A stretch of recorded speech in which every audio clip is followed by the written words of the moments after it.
Without thinking, he reached out to tickle her belly, earning a delighted giggle that made his heart do something funny.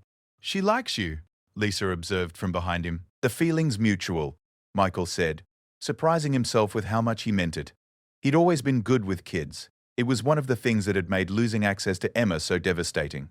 But he hadn't expected to feel such an immediate connection to this little girl. Dinner was a simple affair, spaghetti with meat sauce and a side salad, but it was the first home-cooked meal Michael had eaten in his apartment since moving in. They talked easily over the meal, sharing stories about their day. Lisa had taken Sophia for a walk around the neighborhood, exploring the small town that might become their new home. She'd also made some phone calls, following up on the resources Michael had gathered for her. "There's a women's shelter about an hour away," she told him. "They have space available, and they offer job training programs. I could start there, try to get back on my feet." Michael felt an unexpected pang of disappointment. "That sounds like a good opportunity," he said, trying to keep his voice neutral.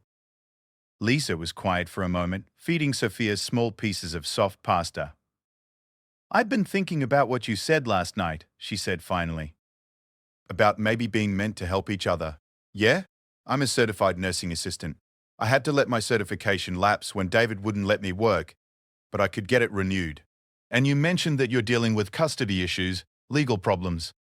Michael nodded, not sure where she was going with this. "What if," Lisa said slowly, as if testing out the idea as she spoke, "what if we helped each other? You've given us a place to stay when we had nowhere to go.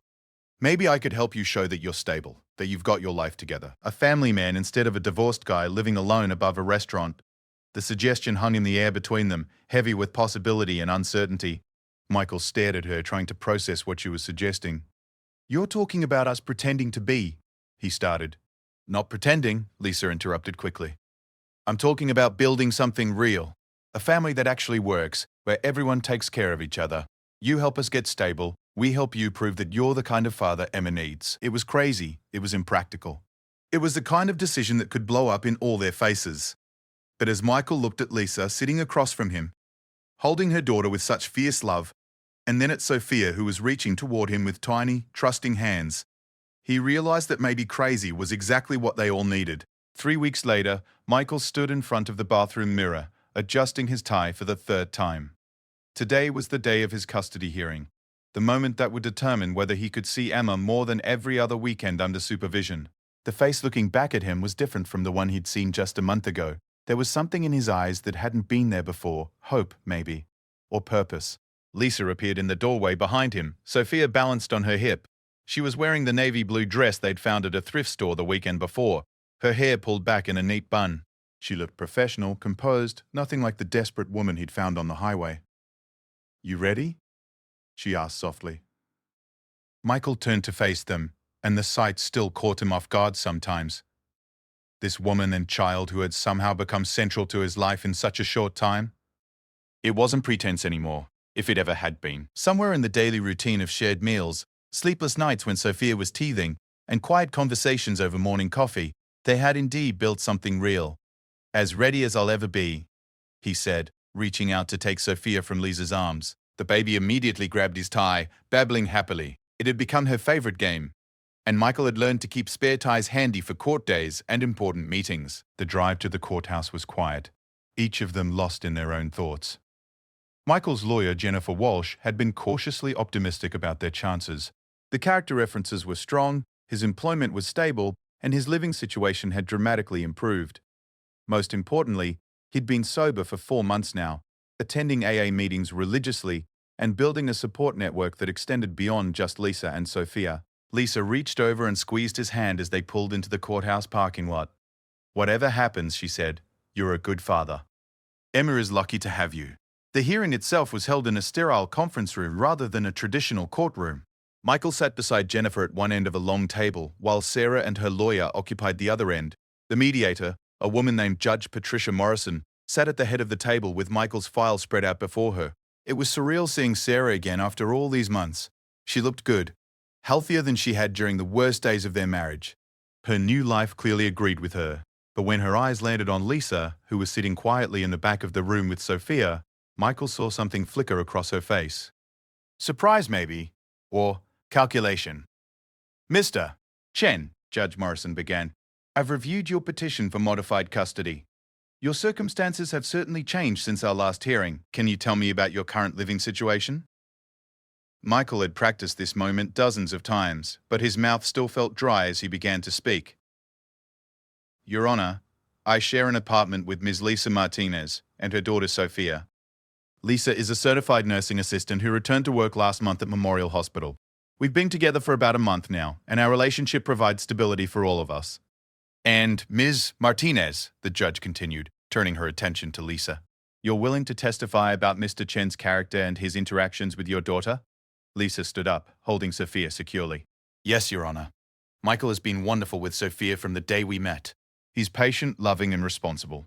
I've seen him care for my daughter when she was sick, help with night feedings, read her stories. He's proven to me that he's exactly the kind of father any child would be lucky to have. Sarah's lawyer leaned forward. Your Honor, with respect, Ms. Martinez has only known my client for a few weeks. How can her testimony be considered reliable evidence of his parenting abilities? Actually, Lisa said calmly, it's been nearly a month. And sometimes crisis reveals character better than years of ordinary circumstances. Michael found Sophia and me stranded on a highway in the middle of the night during a rainstorm. He didn't have to stop. He didn't have to help us. But he did, and he's continued to help us build a stable, loving home. Judge Morrison made notes on her tablet, her expression unreadable. Mr. David sighed. Chen, you've also completed an alcohol treatment program? Yes, Your Honor. I've been attending AA meetings for 4 months, and I have 90 days of verified sobriety.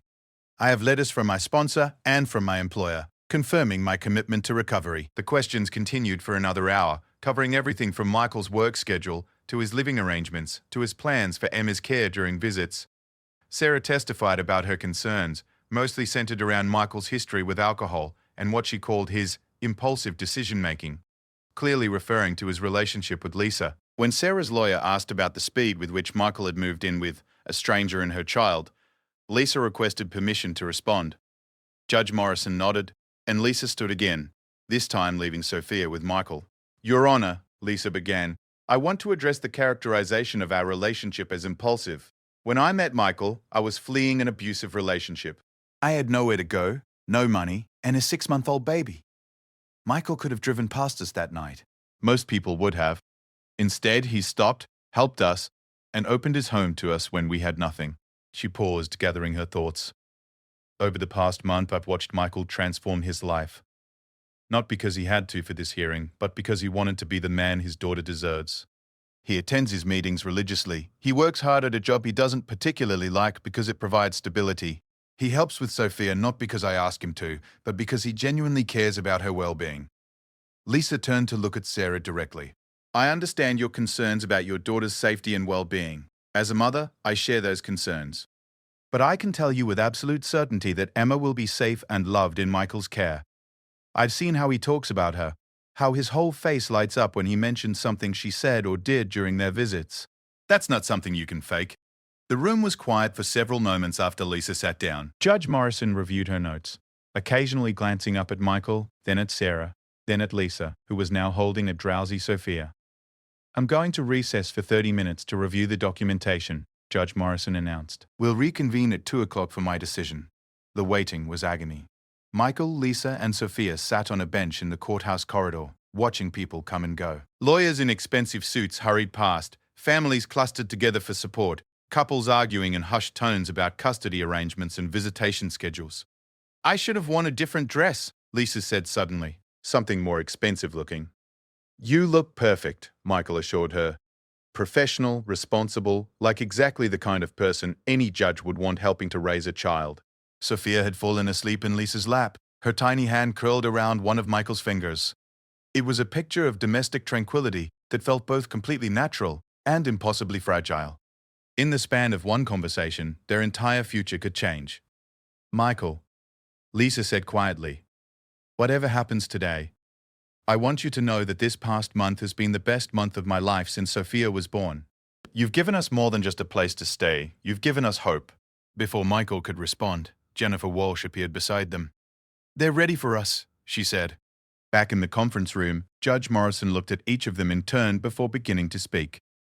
Mr. Courter, Chen, I've been reviewing custody cases for 15 years. I've seen fathers who promise the world and deliver nothing. And I've seen fathers who quietly transform their lives because they love their children more than they love their own comfort. Michael's heart was pounding so hard he was sure everyone in the room could hear it. Your history with alcohol is concerning, the judge continued. But your commitment to sobriety appears genuine and sustained. More importantly, your living situation has clearly stabilized. And Miss Martinez's testimony about your character and parenting skills is compelling. She looked down at her notes again. I'm granting your petition for modified custody. You'll have Emma every other weekend, plus 1 evening per week, unsupervised. We'll review this arrangement in 6 months to see how things are progressing. Michael felt like he might faint. After months of supervised visits, of seeing his daughter for a few hours at a time, under the watchful eye of a court-appointed supervisor, he would finally be able to take her home. To cook dinner with her, help her with homework, tuck her into bed. Thank you, Your Honor, he managed to say. Sarah looked less pleased, but she nodded acceptance of the decision. As they filed out of the conference room, she approached Michael and Lisa. I hope you understand what you're taking on, she said to Lisa. Emma can be difficult. She's been through a lot with the divorce. All children are difficult sometimes, Lisa replied calmly. And all children deserve patience and love, especially when they're processing big changes. Sarah studied Lisa for a moment, then turned to Michael. You can pick Emma up Friday at 6. Don't be late.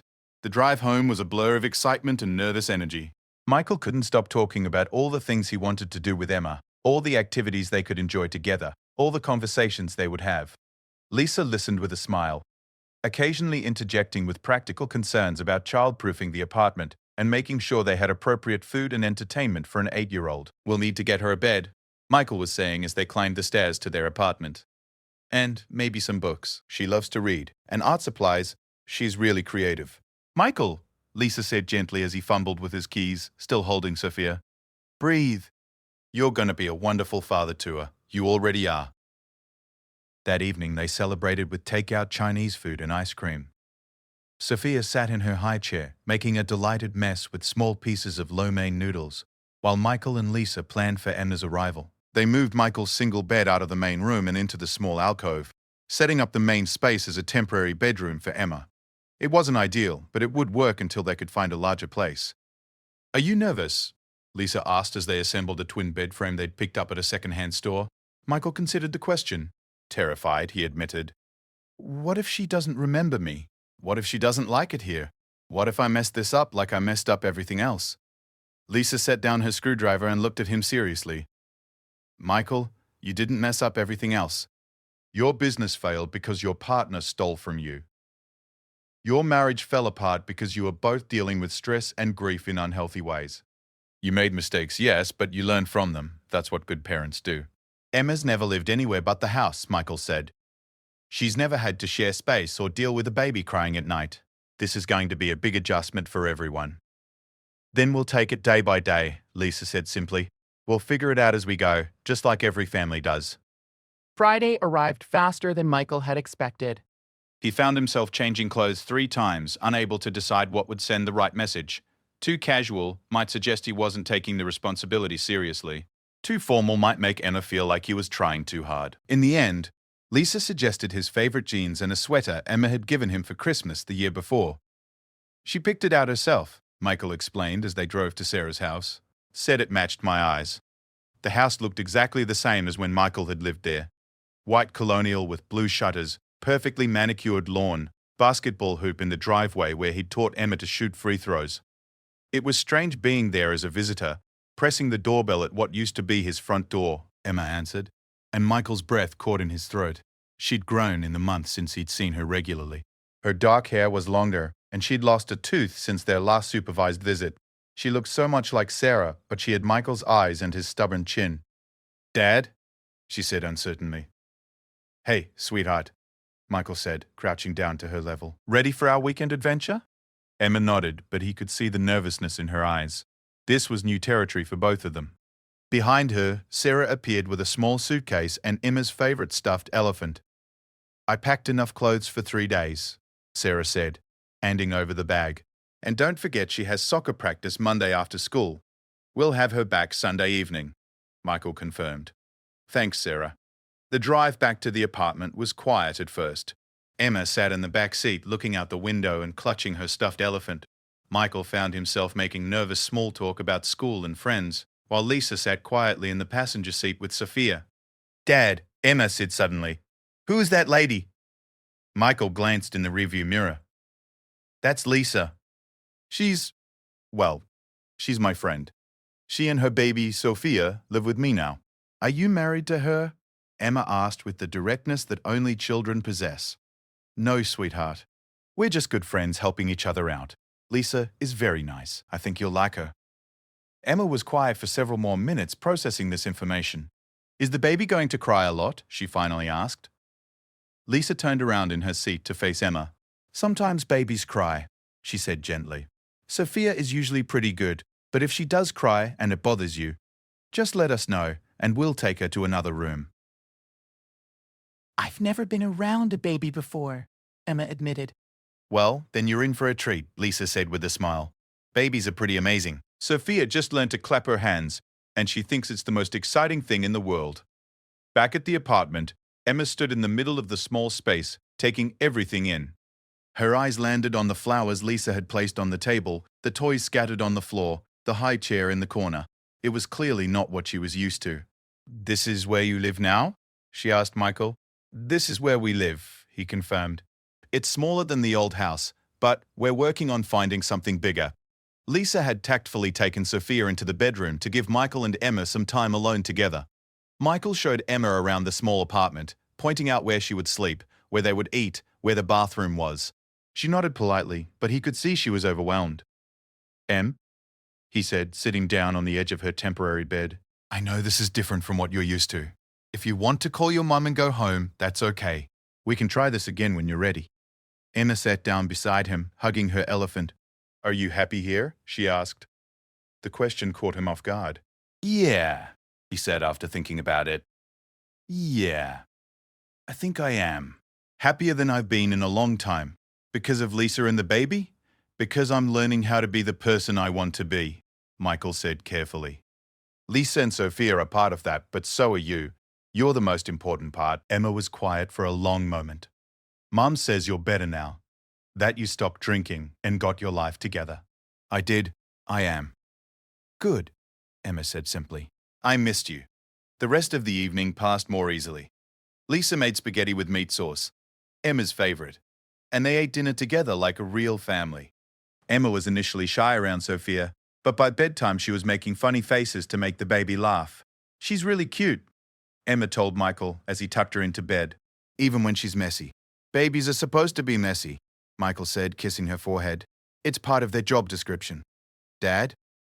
Emma said as he turned off the light. "Yeah? This is nice. Different, but nice."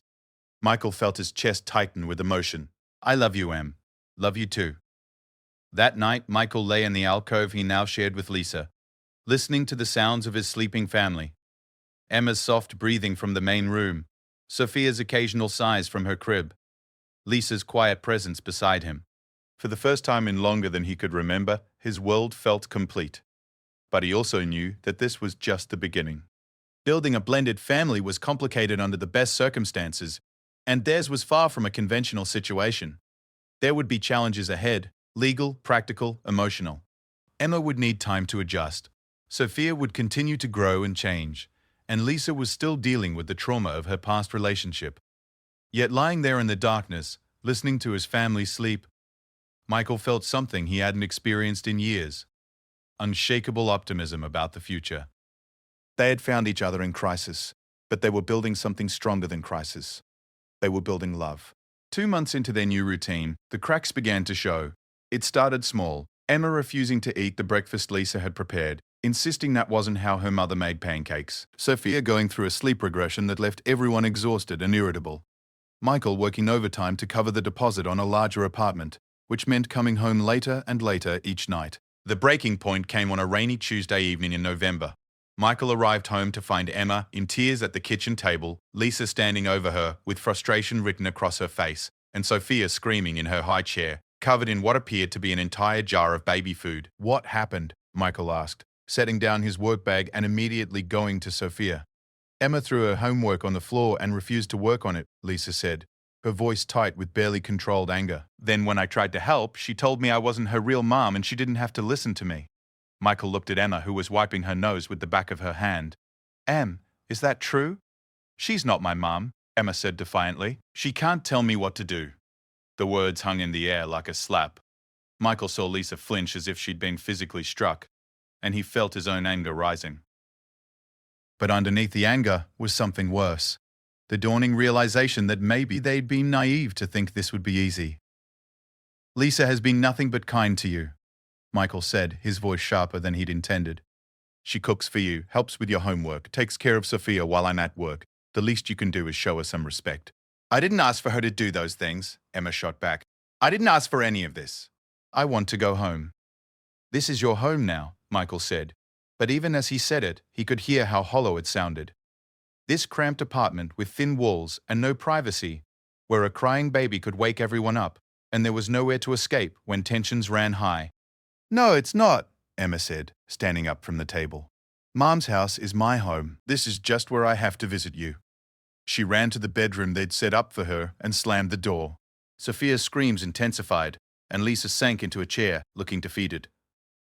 Maybe this isn't working, Lisa said quietly. Michael felt panic rise in his throat. Don't say that. We just need time to adjust.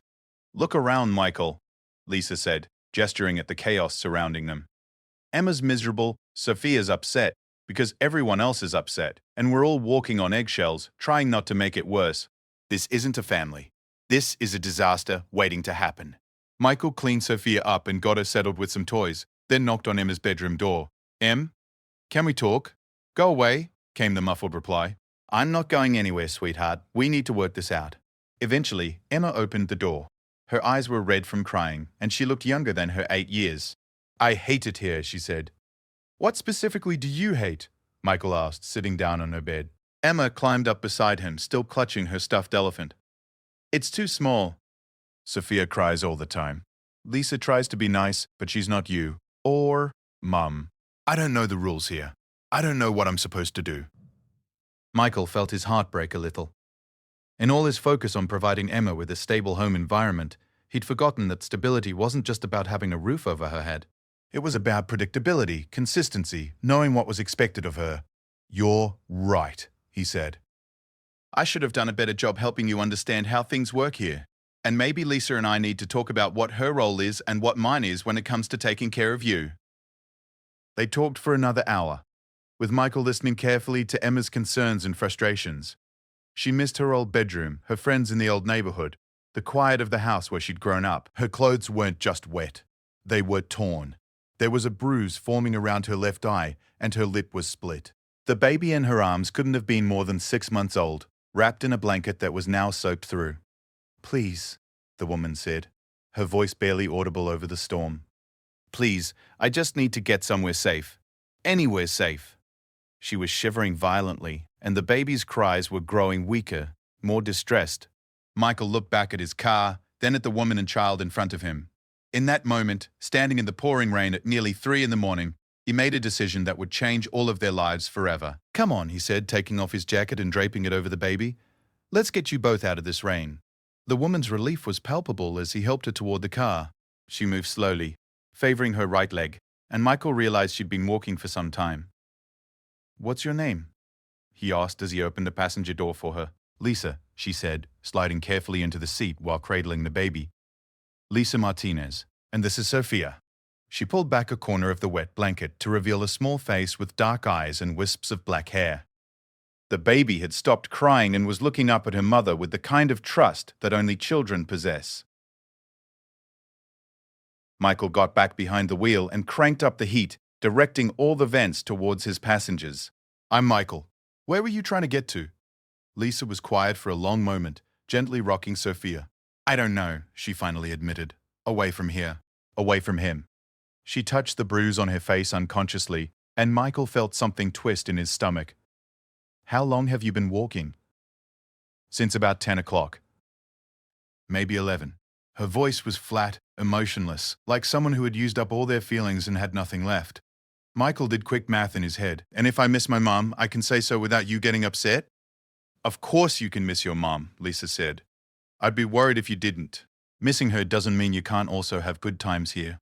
The conversation didn't solve everything overnight, but it marked a turning point. Over the next few weeks, they developed new routines that gave everyone space to be themselves. Lisa stopped trying so hard to be motherly and focused instead on being a caring adult in Emma's life. Emma stopped feeling guilty about missing her old life and started appreciating what this new one had to offer. The real breakthrough came 3 weeks later, on a Saturday morning when Michael had to go into work unexpectedly to deal with a shipping emergency. He'd planned to take Emma to a soccer game, but now he wouldn't be back in time. "I can take her," Lisa offered. Emma looked uncertain. She'd never been anywhere alone with Lisa before, and Michael could see her weighing her options. "Only if you want to," Lisa added quickly. "Otherwise, we can call your mom and see if she can pick you up early." "No," Emma said after a moment. "I want to play, you can take me." Michael watched them leave together. Lisa carrying Sophia in her car seat, Emma with her soccer bag over her shoulder, and felt a mixture of pride and anxiety. This was a test for all of them. When they returned that afternoon, Emma was practically bouncing with excitement. "Dad, we won! And Lisa brought orange slices for everyone. And she knows about soccer because she played in high school." "Really?" Michael said, looking at Lisa with surprise. Lisa shrugged, smiling. 4 years of varsity soccer. I wasn't great, but I was persistent. She showed me how to do this thing with my left foot," Emma continued, demonstrating a move in the middle of the living room. "And Sophia laughed every time the ball went past us." That evening, as they were getting ready for bed, Emma approached Lisa while she was giving Sophia her bottle. "Lisa," she said quietly, "thank you for taking me to soccer, and for teaching me that foot thing." "You're welcome," Lisa replied. "You played really well today." Emma hesitated for a moment, then sat down on the couch beside Lisa. "Can I tell you something?" "Of course. I was worried that if I liked you, it meant I didn't love my mum enough. But today I realized that's not true. I can love my mum and also like you. They're different things." Lisa's eyes filled with tears, but she kept her voice steady. "You're absolutely right. And you know what? Your mum raised you to be such a kind, thoughtful person. She should be proud." From that point forward, their relationship began to develop naturally. Emma started coming to Lisa with small problems, a scraped knee, help with a difficult math problem, advice about a friend who was being mean at school. Lisa was careful never to overstep, always checking with Michael about important decisions and encouraging Emma to share with her mother what was happening in their household. The apartment was still cramped and money was still tight, but they were learning to function as a unit. Michael's custody arrangement was expanded again after the 6-month review, giving him Wednesday evenings in addition to every other weekend. Judge Morrison noted the positive reports from Emma's school counselor and the obvious improvement in Emma's adjustment. But their biggest challenge was yet to come. It started with a phone call on a cold December evening. Michael was helping Emma with a school project when Lisa's phone rang. She glanced at the screen and her face went pale.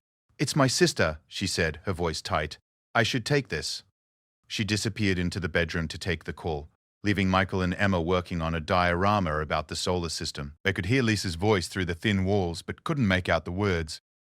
When she emerged 20 minutes later, her face was ashen. "What is it?" Michael asked. Lisa looked at Emma, who was carefully positioning tiny planets around a foil-covered ball. "Can we talk privately?" she asked Michael. They stepped into the kitchen, and Lisa spoke in a low voice. "David found us. My sister says he's been calling everyone we know, trying to track me down. He knows we're in Oregon, and he's hired a private investigator." Michael felt ice in his veins. "What does he want?" "Sophia," Lisa said simply. "He's filed for custody. His lawyer is claiming I kidnapped her when I left Nevada." The words hit Michael like a physical blow. In all their planning and hoping and building, they'd somehow convinced themselves that Lisa's past wouldn't catch up with them. That David would move on, find someone else to control, forget about the woman and baby who'd escaped his grasp. "He has rights as her father," Lisa continued, her voice breaking slightly. "Even if he's abusive, even if he's dangerous, the courts often side with biological parents. I never married him, so I don't have the same protections a divorced wife would have." Michael pulled her into his arms, feeling her trembling against his chest.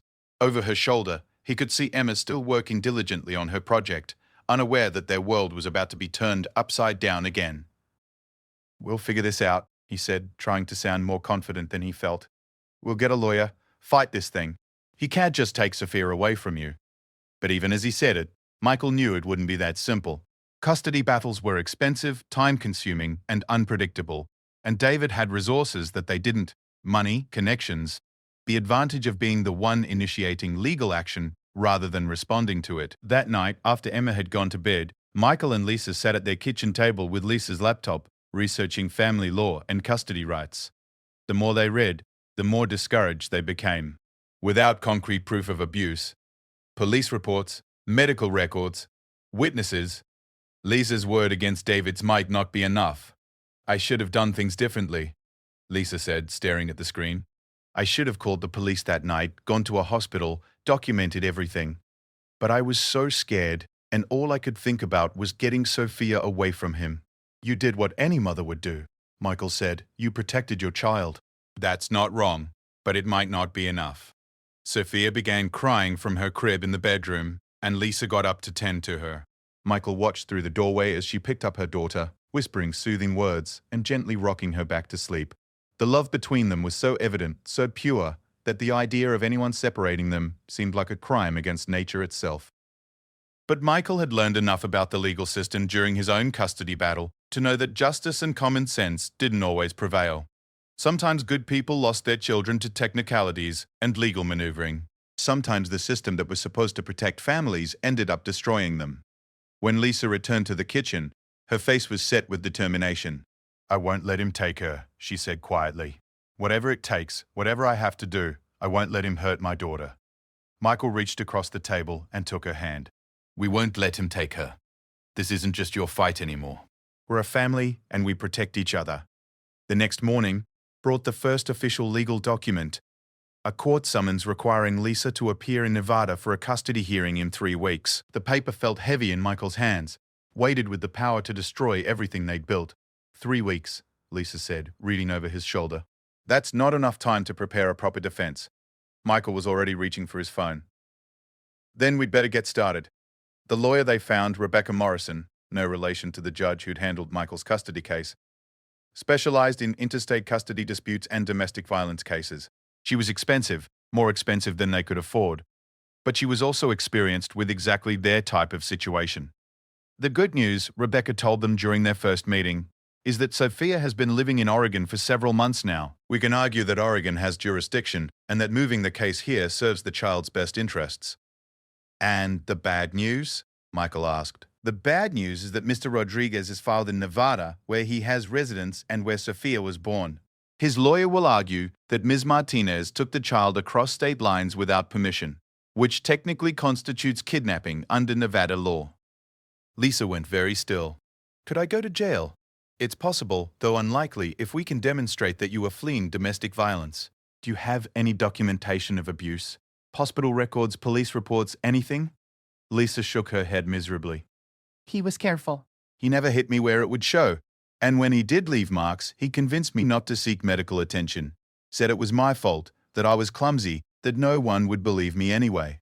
Rebecca made notes on her legal pad. What about witnesses, friends, family members, neighbors who might have observed his behavior, or the state you were in when you left? I don't know, Lisa admitted. He isolated me from most people. But maybe my neighbor, Mrs. Chen.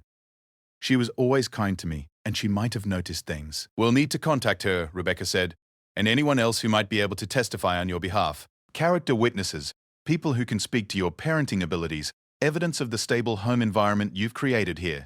As they left Rebecca's office, Michael felt overwhelmed by the magnitude of what they were facing. Not just the legal battle, but the emotional toll it would take on their family.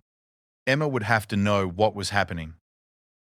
There was no way to hide a custody battle that might require Lisa to leave the state for extended periods. I should have stayed in Nevada, Lisa said as they drove home. I should have figured out how to make it work there instead of running away. You weren't running away, Michael said firmly. You were protecting your daughter, and if you'd stayed, who knows what would have happened. David might have seriously hurt Sophia that night, but now he might take her away anyway, and it will be my fault. Michael pulled over to the side of the road and turned to face her. Lisa, listen to me. None of this is your fault. You are a good mother who made hard choices to keep your child safe. We're going to fight this and we're going to win, because Sophia belongs with the parent who loves her unconditionally. Lisa nodded, wiping away tears, but Michael could see the fear in her eyes. Fear that their perfect little family was about to be torn apart by forces beyond their control. That evening, they sat Emma down and explained what was happening. Michael tried to keep it simple, age-appropriate, but Emma was smart enough to understand the implications. "So Lisa might have to go away?" Emma asked. "We're hoping it won't come to that," Michael said. "But Lisa might have to go to court in Nevada, and that could take some time." Emma looked at Sophia, who was playing with blocks on the living room floor, blissfully unaware of the adult drama swirling around her. "And they want to take Sophia away from Lisa?" "Sophia's birth father wants her to live with him," Lisa explained carefully. "Sometimes courts have to decide what's best for children when parents disagree." Emma was quiet for a long moment. Then she said, "That's stupid. Anyone can see that Sophia loves you and you love her. Why would they want to break that up?" It was such a simple, clear-eyed assessment that both adults felt their hearts break a little. Out of the mouths of babes, Michael thought. His 8-year-old daughter had grasped in seconds what the legal system might take months to understand. "Sometimes grown-up problems are complicated," Lisa said. "But we're going to do everything we can to make sure our family stays together." "Good," Emma said with the confidence of youth. "Because you're both better parents than most of the kids at school have. It would be really dumb to mess that up." That night, after the children were asleep, Michael and Lisa lay in bed talking about the battle ahead.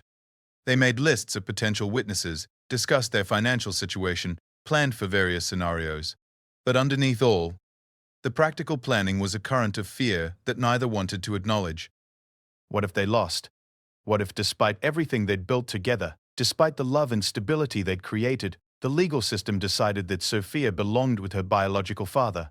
What if their perfect little family was just a temporary refuge before the storm? "Michael," Lisa said in the darkness, "if something happens to me, if I have to go to jail or if I lose custody, will you still be there for Emma?" "Nothing's going to happen to you," Michael said automatically. But if it does? Michael turned to face her, even though he couldn't see her clearly in the dark. "Lisa, you and Sophia are part of my family now. Whatever happens, wherever this leads, we're in it together." Emma's already lost one stable home environment. I'm not going to let her lose another one. It was a promise that felt both absolutely true and impossibly daunting. In the space of 6 months, Michael had gone from a broken man living alone above a restaurant to the head of a household with responsibilities that extended far beyond his own welfare. He'd become not just Emma's father, but Sophia's protector and Lisa's partner in building something beautiful out of the wreckage of their former lives. Now, he had to find a way to defend it all. The courtroom in Las Vegas felt like a foreign country to Michael. Everything was beige and brown, designed to be imposing rather than welcoming, and the November heat outside made the air conditioning feel aggressive and cold. He sat in the gallery behind Rebecca Morrison and Lisa, watching as David Rodriguez entered with his legal team. Michael's first glimpse of the man who had terrorized the woman he loved was startling in its ordinariness. David was of medium height with dark hair and an expensive suit, the kind of man who would blend into any crowd. There was nothing obviously menacing about him, which made him somehow more frightening. This was the face of domestic violence, not the obvious monster from television dramas, but the charming neighbor, the successful businessman, the man everyone would describe as such a nice guy. Lisa had gone rigid the moment David walked in, and Michael could see her hands shaking even from where he sat. Sophia, mercifully, was being watched by Emma back at their hotel, so Lisa could focus entirely on the hearing. But even without her daughter present, Lisa looked like she might break apart at any moment. Judge Harold Brennan called the court to order, and David's lawyer immediately took the offensive. Marcus Webb was a slick, silver-haired man who spoke with the confidence of someone accustomed to winning. "Your Honor," Webb began, "this case is fundamentally about a mother who kidnapped her child and fled across state lines to avoid shared custody with the child's father. Mr. Corius Kupura lost Andrea. Rodriguez has been searching for his daughter for nearly 6 months, unable to see her, unable to know if she was safe or healthy or properly cared for." Rebecca stood to object, but Judge Brennan waved her down. "I'll hear the petitioner's full argument first, then the respondent's." Webb continued his opening statement, painting a picture of David as a loving father who had been wrongfully deprived of his relationship with his daughter. He presented David's financial stability, his clean criminal record, his family connections in Nevada. He described Lisa as an unstable young woman who had stolen Sophia in the middle of the night without warning or explanation. Mr. Rodriguez came home from work to find his home empty and his daughter gone, Webb said dramatically. No note, no communication, no indication of where Ms. Martinez had taken their child. He contacted police, hired investigators, did everything in his power to locate his missing daughter. Now, Nearly 6 months later, he discovers that Ms. Power Martinez has been living in Oregon with a man she barely knows, exposing their child to an unstable and potentially dangerous environment. Michael felt his stomach clench as Webb described their living situation in the worst possible light. The lawyer made their small apartment sound like a flophouse, their relationship like a reckless affair that prioritized adult desires over child welfare. When Rebecca's turn came, she painted a very different picture. She presented evidence of the life Lisa and Sophia had built in Oregon, medical records showing Sophia's excellent health, letters from her daycare provider praising Lisa's attentiveness, documentation of their stable housing, and Michael's steady employment. "Your Honor," Rebecca said, "Miss Martinez didn't kidnap her daughter. She rescued her from an abusive environment and took her to safety." On the night in question, Mr. Rodriguez had been drinking heavily. When Sophia cried, he became violent, shaking the baby and threatening both mother and child. Martinez made the difficult decision that any good mother would make. She protected her child. Rebecca called their first witness, Mrs. Chen, the elderly neighbor from Nevada who had agreed to testify via video link. Mrs. Koop Chen was nervous but clear in her testimony. She'd heard shouting from the Rodriguez apartment on multiple occasions, had seen Lisa with suspicious bruises, had witnessed David's erratic behavior when he'd been drinking. The night they left, Mrs. Chen said, "I heard terrible yelling, screaming like someone was being hurt. Then it went quiet, and a few hours later I saw Lisa leaving with the baby. She looked terrified, like she was running for her life." David's lawyer cross-examined Mrs. Finelli, Chen aggressively, trying to discredit her testimony by suggesting she was elderly and confused, that sounds could be misleading through apartment walls, that she couldn't have seen what she claimed to see from her window. But Mrs. Chen held firm, describing what she'd witnessed with quiet dignity. The next witness was Dr. Patricia Reeves, Sophia's pediatrician in Oregon. She testified about Sophia's excellent health and development, Lisa's consistent care and attention, the strong mother-child bond she'd observed during appointments. "In my professional opinion," Dr. Reeves said, "Sophia is a happy, healthy, well-adjusted child who has clearly bonded strongly with her mother. Ms. Martinez demonstrates excellent parenting skills and prioritizes her daughter's well-being above all else." But David's team had witnesses too. His sister testified about what a devoted Uncle David had been to her children, how excited he'd been about Sophia's birth, how devastated he'd been when Lisa disappeared. His employer praised his work ethic and reliability. His neighbor described him as helpful and considerate. Then David himself took the stand. He was an effective witness, calm, articulate, and convincing. He denied ever physically abusing Lisa or Sophia, claiming that Lisa had mental health issues that made her paranoid and unpredictable. He admitted to drinking occasionally but denied being an alcoholic or becoming violent when drunk. "I loved Lisa," David said, looking directly at the judge. "I wanted us to be a family. When Sophia was born, I was the happiest man alive. I still don't understand why Lisa left, why she felt the need to take our daughter away from me. All I want is the chance to be a father to Sophia, to have her know that she has a dad who loves her." It was a compelling performance, and Michael could see it having an effect on Judge Brennan. Without concrete evidence of abuse, police reports, medical records, photographs, it came down to he said, she said. And David was a polished, successful businessman, while Lisa was a young single mother who had admittedly left in the middle of the night. When Lisa took the stand, Rebecca had coached her extensively, but Michael could still see how difficult it was for her. She was clearly terrified of David, kept glancing nervously in his direction, and her voice shook as she described the relationship. "He was charming at first," Lisa testified. "Attentive, romantic, everything I thought I wanted. But gradually he became controlling. He didn't want me to work, didn't want me to have friends, got angry if I talked to my family too much. He said I belonged to him, that Sophia belonged to him." She described the escalating abuse, the isolation, the way David had slowly convinced her that she was worthless and that no one else would ever want her. She talked about the night she left, how David had grabbed Sophia and shaken her while screaming at her to stop crying. "I saw the look in his eyes," Lisa said, tears streaming down her face. "I knew that if I didn't get her out of there right then, he was going to seriously hurt her, maybe kill her. So I waited until he passed out, grabbed what I could carry, and ran." David's lawyer was brutal in cross-examination. He suggested that Lisa had invented the abuse allegations to justify her actions, that she was an unstable young woman who had trapped David with a pregnancy and then used their child as a weapon when the relationship ended. "Isn't it true, Ms. Martinez?" Webb asked, "that you were angry with my client for refusing to marry you?" "No," Lisa said firmly. "I never wanted to marry him. By the time Sophia was born, I was trying to figure out how to leave safely. Isn't it true that you had a relationship with Mr. Chen before you left Nevada, and that you used my client's absence to plan your escape with your lover? No, Lisa said, her voice growing stronger. I met Michael the night I left. He found Sophia and me on the side of the highway and helped us. He saved our lives. How convenient, Webb said sarcastically. A strange man just happened to stop and rescue you, and now you're living with him. Doesn't that seem like an unlikely coincidence? Rebecca objected, but the damage was done.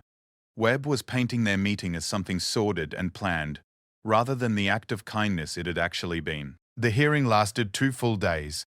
Michael testified about the night he'd found Lisa and Sophia, about the life they'd built together in Oregon, about his own journey to sobriety and stability. Sometimes the universe places 2 broken souls exactly where they need to be, at the precise moment when hope seems lost forever. On a rain-soaked highway at 2:47 a.m., when the world felt empty and cold, Destiny wore the face of desperation and carried the cry of an innocent child. This is not just a story about rescue. It's about how the act of saving someone else can ultimately save yourself. What happens when a man who has lost everything encounters a woman who has nothing left to lose? What unfolds when 2 strangers, each carrying the weight of their own shattered dreams, find themselves bound together by a moment that will redefine the meaning of family, love, and second chances? This is the true story of how a single decision on a dark, stormy night transformed 3 lives forever, and proved that sometimes the most beautiful families are born not from blood, but from the courage to stop and help when everyone else drives by. Michael Chen had been driving for 3 hours straight when the rain began to fall. Not the gentle kind that washes the world clean, but the angry, relentless type that seems to pound the earth with fury. The windshield wipers of his old Toyota struggled against the downpour as he navigated the empty highway that stretched endlessly before him. It was 2:30 in the morning, and he should have been home hours ago. But lately, home didn't feel much like home anymore. The divorce papers sat crumpled in the passenger seat, still damp from where his tears had fallen earlier that evening. Sarah had taken everything, the house, half his savings, and worst of all, his 8-year-old daughter Emma. The custody agreement was clear: supervised visits only, every other weekend. The judge had looked at him with pity when delivering the verdict, as if Michael was some kind of broken thing that couldn't be trusted with his own child. Maybe he was broken. The reason I'm here, Amanda concluded, is that when I heard David was trying to get custody of a baby, I couldn't stay silent. I know what he's capable of. I know how dangerous he is. That little girl is not safe with him. When Amanda finished testifying, the courtroom was silent except for the hum of the air conditioning. David's face had gone pale, and his lawyer was frantically shuffling through papers, looking for a way to undo the damage. Judge Brennan called for a recess to review the evidence and testimony. Michael, Lisa, and Rebecca gathered in a small conference room to wait for the verdict. How do you think it went? Lisa asked, her voice barely above a whisper. Amanda's testimony was powerful, Rebecca said. It corroborates your account and establishes a pattern. But custody cases are unpredictable. The judge has to weigh the father's rights against the child's safety, and that's always a difficult balance. They waited for 3 hours. Michael held Lisa's hand while she stared out the window at the Vegas skyline, both of them lost in their own thoughts. So much hung in the balance, not just custody of Sophia, but the future of their entire family. When they were finally called back to the courtroom, Judge Brennan looked tired. He'd clearly spent the recess wrestling with a difficult decision. This case presents the court with a challenging situation, he began. On one hand, Mr. Rocio Rodriguez has clearly established his biological relationship to the child and his desire to be part of her life. On the other hand, Mr. Mbinelli Martinez has presented credible evidence of domestic violence and a legitimate fear for her daughter's safety. Michael felt his heart pounding as the judge continued. The court is troubled by Ms. Rodriguez's testimony regarding Mr. Bert Rodriguez's pattern of behavior. While Mr. Seba Rodriguez denies these allegations, the consistency of the accounts from both Ms. Martinez and Ms. Eliza Rodriguez suggests a troubling pattern that cannot be ignored. She cried, "Please stop." He did. A lone father finds a nurse and her baby soaked in midnight rain. The construction company he'd built from nothing had collapsed 6 months ago, when his business partner disappeared with their assets. The stress had driven him to drinking, and the drinking had driven away his family. Now, at 42 years old, Michael found himself living in a studio apartment above a Chinese restaurant, working double shifts at a warehouse just to pay his legal fees and child support. The radio crackled with static, interrupting his dark thoughts. He reached over to adjust the dial, when something caught the edge of his headlights.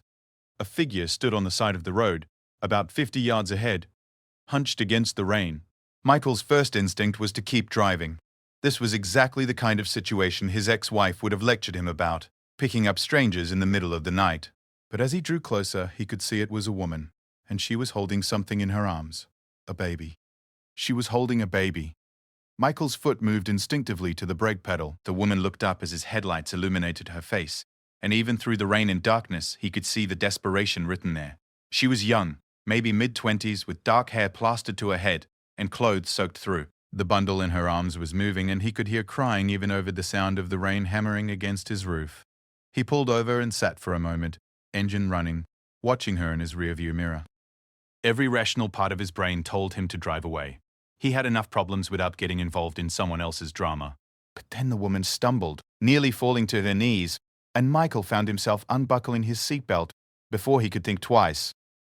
The rain hit him like ice water the moment he stepped out of the car. "Hey!" he called out, jogging toward her. "Are you okay?" Up close, he could see she was in worse shape than he'd thought. She'd been walking in the rain for nearly 5 hours with a baby. "Jesus," he muttered. "Do you have somewhere to go? Family? Friends?" Lisa shook her head. "I moved here from Nevada when I met David. I don't know anyone else." She paused, then added quietly, "I don't have any money either." He made sure of that. The pieces were falling into place, and Michael felt his anger rising. Not at Lisa, but at the situation, at the man who had clearly hurt her, at the world that could let a woman and baby end up on a highway in the middle of the night with nowhere to go. "Listen," he said, surprising himself with his next words. "I've got a small apartment about 20 minutes from here. It's not much, but it's warm and dry. You and Sophia can stay there tonight, get cleaned up, figure out your next move." Lisa turned to look at him, her eyes wide with a mixture of hope and wariness. "Why would you do that? You don't even know me." Michael thought about his empty apartment, about the divorce papers in the passenger seat, about Emma sleeping in a house he could no longer call home. "Maybe because I know what it's like to lose everything," he said, "and maybe because nobody deserves to be out here alone with a baby in weather like this." The drive back to town passed in relative silence, broken only by Sophia's occasional whimpers and the steady rhythm of the windshield wipers. Lisa stared out the window, holding her daughter close, while Michael navigated the wet roads and tried not to think about what he was getting himself into. He'd just invited 2 complete strangers to stay in his apartment. Sarah would have called him crazy, and maybe she would have been right. But as they pulled up to the building that housed his modest studio, Michael caught sight of Lisa's face in the side mirror. She felt guilty for not liking Lisa, because Lisa was clearly a good person. But she also felt like accepting Lisa meant betraying her mother somehow. Michael said finally. "Nobody expects you to replace your mom with Lisa. Lisa isn't trying to be your mom. She's trying to be your friend and someone who helps take care of our family. That's different." "But what if Mom thinks I like it here better?" Emma asked. "What if she thinks I don't want to live with her anymore?" "Your mom knows you love her," Michael assured her. "And she wants you to be happy when you're with me too. She wouldn't want you to be miserable just to prove you miss her." When they emerged from the bedroom, they found Lisa washing dishes at the kitchen sink, Sophia playing quietly on a blanket nearby. The apartment felt calmer, but there was still tension in the air. "Lisa," Michael said, "we need to talk. All of us." They sat around the small kitchen table, Sophia babbling contentedly in Lisa's lap. Michael looked at the 2 most important women in his life and realized he had no idea how to navigate this conversation. "I think we've been trying too hard to be a perfect family," he began. "And maybe that's putting too much pressure on everyone." Lisa nodded slowly. "I've been trying to step in as a mother figure for Emma because I thought that's what you needed from me. But I think maybe that's making her feel like I'm trying to replace her real mom. I don't know what I want," Emma said honestly. "I like you, Lisa. You're nice. But I don't know how to fit you into my life. What if we start smaller?" Lisa suggested. "What if I'm just Lisa and you're just Emma, and we figure out what that means day by day? Maybe I can help with homework sometimes or cook dinner, but only if you want me to. And if you need space, you can tell me." Emma considered this, the relief there, the gratitude. The first glimmer of hope he'd seen since picking her up. It reminded him of something he'd forgotten in the midst of his own problems. Sometimes helping someone else was the only way to help yourself. His apartment was on the second floor, accessible by an external staircase that was now slick with rain. Michael helped Lisa navigate the stairs, one hand on her elbow to steady her, the other carrying a small diaper bag she'd had with her. The bag looked like it had seen better days, and he wondered what their story was, what had led them to that highway in the middle of the night. The apartment itself was sparse: a Murphy bed, a small kitchenette, a single bathroom, and not much else. Michael had sold most of his furniture when he'd moved out of the house, keeping only the essentials. It wasn't much to look at, but it was clean and warm. "The bathroom's right there," he said, pointing to a door near the back of the room. "There should be clean towels. And I think I have some soup or something if you're hungry."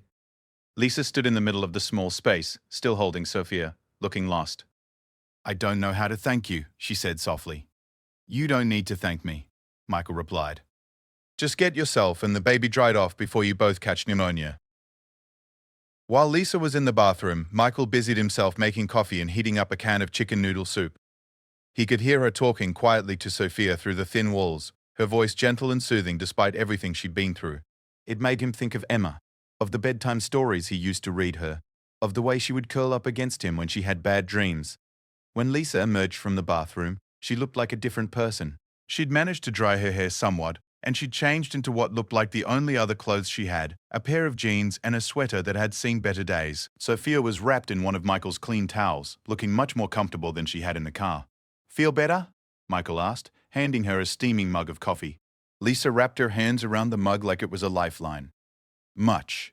Thank you." She took a sip and closed her eyes. "I can't remember the last time I had real coffee." They sat at his small kitchen table, an oddly domestic scene given the circumstances. Michael heated a bottle for Sophia, surprised at how easily the routine came back to him. Lisa watched him with curious eyes as he tested the temperature on his wrist before handing it to her. "You have children?" she asked. "A daughter, Emma. She's 8. He paused, then added, "I don't get to see her much anymore." Lisa nodded as if she understood more than he was saying. "Divorce?" Among other things. Michael didn't feel like going into the whole story, but something about the way Lisa was looking at him, without judgment, just understanding, made him want to talk. "I made some mistakes. Lost my business, started drinking too much, pushed everyone away. Now I'm trying to put the pieces back together, but it's harder than I thought it would be." "The pieces don't always go back together the same way," Lisa said quietly. "Sometimes you have to build something completely new." They talked quietly while Sophia drank her bottle, sharing bits of their stories, like people do when they find themselves thrown together by circumstance. Lisa had met David when she was working as a certified nursing assistant in Las Vegas. He'd seemed charming at first, attentive, different from the other men she'd known. He'd convinced her to move to his hometown in rural Oregon, promising her a better life, a fresh start.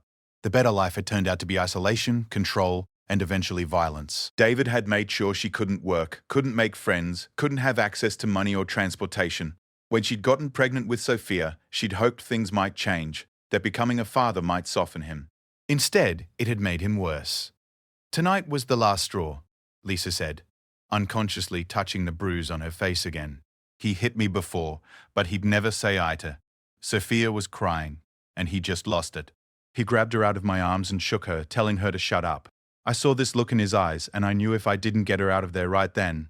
She trailed off, unable to finish the thought. Michael felt sick thinking about it. The idea of anyone hurting a child, especially a baby, made his blood boil. "How did you get away?" "He passed out drunk on the couch. I waited until I was sure he was really out, then grabbed what I could carry and started walking. I was hoping to make it to town before it started raining, maybe find a shelter or something, but..." She gestured helplessly. "But there isn't much out here in terms of services," Michael finished. He knew the area well enough to know that resources for women in Lisa's situation were practically non-existent. Sophia had finished her bottle and was beginning to nod off in her mother's arms. Michael looked at the two of them, this young woman who had risked everything to protect her child, and the baby who slept peacefully, trusting that her mother would keep her safe, and felt something shift inside his chest. "You can stay here as long as you need to," he heard himself saying. "Both of you, until you figure out what comes next." Lisa looked up at him sharply. "I couldn't impose like that. You've already done so much." It's not an imposition, Michael said, and he realized he meant it. For the first time in months, his empty apartment didn't feel quite so empty. I work long hours at the warehouse, so I'm not here much anyway, and honestly, he paused, searching for the right words. I think maybe you showing up tonight wasn't just coincidence. Maybe we're supposed to help each other. The next morning brought sunshine and the kind of crisp clarity that only comes after a heavy storm. Michael woke early, as was his habit, and found Lisa already awake, sitting by the window with Sophia in her lap, watching the sun rise. She'd made coffee, and the small apartment smelled like home in a way it hadn't since he'd moved in. "How did you sleep?" he asked, pulling on his work clothes. "Better than I have in months," Lisa admitted. Sophia slept through the night for the first time in weeks. "I think she feels safe here." Michael looked at the baby, who was happily chewing on her own fist and babbling quietly. In the morning light, he could see that she had her mother's eyes and what promised to be a beautiful smile. "She's lucky to have you for a mom," he said. Lisa's eyes filled with tears. "Sometimes I don't feel very lucky. Sometimes I feel like I failed her completely." "Hey," Michael said gently. "You walked 5 hours in the rain to get her away from danger. That's not failing.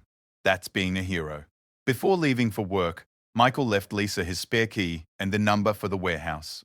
He also left $40 from his wallet, most of what he had until payday, and told her to get whatever she and Sophia needed. As he drove to work, he caught himself thinking about them, wondering what they would do with their day, looking forward to coming home in a way he hadn't in a very long time. The workday passed slowly. Michael found himself distracted, his mind wandering to the woman and baby waiting in his apartment. His co-workers noticed his improved mood. He was actually whistling while he loaded boxes onto trucks, something that would have been unthinkable just 24 hours earlier. During his lunch break, he called a legal aid office he'd found online and inquired about services for women escaping domestic violence. The woman on the phone was helpful, providing him with information about shelters, legal assistance, and resources for job training. He wrote it all down carefully, planning to share it with Lisa when he got home. When his shift ended, Michael found himself hurrying up the stairs to his apartment, eager to see how Lisa and Sophia had spent their day. He knocked softly before using his key, not wanting to startle them. "It's me," he called out as he opened the door. The sight that greeted him stopped him in his tracks. Lisa had transformed his sparse apartment into something that actually looked lived in. She'd somehow acquired flowers, just a small bunch of daisies in a water glass, and had them sitting on the kitchen table. The smell of something delicious wafted from the kitchenette, and Sophia was lying on a blanket on the floor, reaching for a set of colorful toy keys that definitely hadn't been there that morning. "Welcome home," Lisa said, turning from the stove with a smile that lit up her entire face. The bruise around her eye had faded somewhat, and she looked rested, more like the young woman she actually was instead of someone who'd been carrying the weight of the world. "You didn't have to cook," Michael said, setting down his work bag. "I told you to get whatever you needed, not to take care of me." "I wanted to," Lisa replied. "It felt good to cook for someone again. David never let me." "Well, anyway, I picked up some groceries and a few things for Sophia. I hope that's okay." Michael walked over to where Sophia was playing and crouched down beside her. She looked up at him with bright, curious eyes and gave him what could only be described as a grin. Emma's school counselor testified via video about Emma's improvement since Lisa and Sophia had become part of their family.